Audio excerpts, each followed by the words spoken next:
എൻ്റെ മകന് ലഞ്ച് ബോക്സിൽ കൊണ്ടുപോകാനായിട്ട് ഏറ്റവും ഇഷ്ടമുള്ളൊരു ബ്രേക്ക്ഫാസ്റ്റ് റെസിപ്പിയാണ് കേട്ടോ ഇത്. ഇതുണ്ടാക്കാനായിട്ട് ഞാനിവിടെ കുക്കുംബർ ചെറിയ പീസസ് ആയിട്ട് അരിഞ്ഞ് വെച്ചിട്ടുണ്ട്, ടൊമാറ്റോ, ഒനിയൻ ഇതെല്ലാം കൂടിയിട്ട് കട്ട് ചെയ്ത് വെച്ചിട്ടുണ്ട് കേട്ടോ. പിന്നെ ഇതിലോട്ട് സോൾട്ട് ആഡ് ചെയ്ത് കൊടുക്കുക. പിന്നെ ഒരു അര ടീസ്പൂണ് പെപ്പർ പൗഡർ കൂടെ ആഡ് ചെയ്ത് കൊടുക്കുക കേട്ടോ. നിങ്ങൾക്ക് വേണമെന്ന് വെച്ചാൽ ഇതിൽ ക്യാപ്സിക്കും ടൊമാറ്റോ കൂടി ആഡ് ചെയ്യാം കേട്ടോ. ഞാനത് രണ്ടും ആഡ് ചെയ്തിട്ടില്ല ഇല്ലാത്തതുകൊണ്ട്. പിന്നെ ഞാനൊരു ചിക്കൻ്റെ ഫ്രൈ പീസാണ് എടുത്തിട്ടുള്ളത്.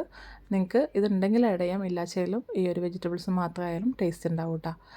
ഇതിൽ പെപ്പർ പൗഡറും സോൾട്ടും ഇട്ടിട്ട് നന്നായിട്ടൊന്ന് മിക്സ് ചെയ്ത് കഴിഞ്ഞാൽ ആ ഒരു മിക്സ് മാത്രം മതി കേട്ടോ.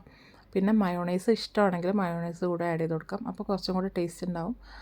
മയോണൈസ് മോൾക്ക് ഇങ്ങനെ ഇടണ്ട പറഞ്ഞു, ചീസ് ഇട്ടാൽ മതി എന്നപ്പോൾ ഞാൻ ചീസാണ് കേട്ടോ ആഡ് ചെയ്തത്. ഈ ഒരു മിക്സ് നമുക്കിവിടെ മാറ്റി വെക്കാം. പിന്നെ അതിനുശേഷം ഞാനിവിടെ ഗോതമ്പ് ദോശയാണ് ഉണ്ടാക്കുന്നത്. നമുക്ക് ചപ്പാത്തിക്ക് ഉള്ളിലും ഇങ്ങനെ വെച്ച് കൊടുക്കാം, ഈ ഒരു ഗോതമ്പ് ദോശയ്ക്ക് ഉള്ളിലും വെച്ച് കൊടുക്കാം കേട്ടോ. പിന്നെ ഞാനിവിടെ ഗോതമ്പ് ദോശ ഉണ്ടാക്കുന്നത് സാധാരണ എല്ലാവരും ഉണ്ടാക്കുന്ന പോലെ തന്നെയാണ്. ആട്ടപ്പൊടി എടുക്കുന്നുണ്ട്, കുറച്ച് ഉപ്പ്, വേണമെങ്കിൽ ഒരു കോഴിമുട്ട ആഡ് ചെയ്യാം. അങ്ങനെ ആകുമ്പോൾ ചട്ടിയിൽ നിന്ന് പെട്ടെന്ന് വിട്ട് കിട്ടും.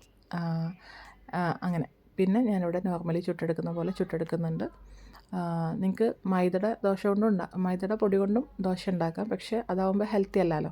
അപ്പം ഞാൻ കൂടുതലും ഗോതമ്പ് ദോശയും ചപ്പാത്തിയുടെ ഉള്ളിലാണ് ഇങ്ങനെ ചെയ്ത് കൊടുക്കാറ്. എന്നിട്ട് ഈ ഒരു മിക്സ് ഇട്ട് കൊടുക്കുക.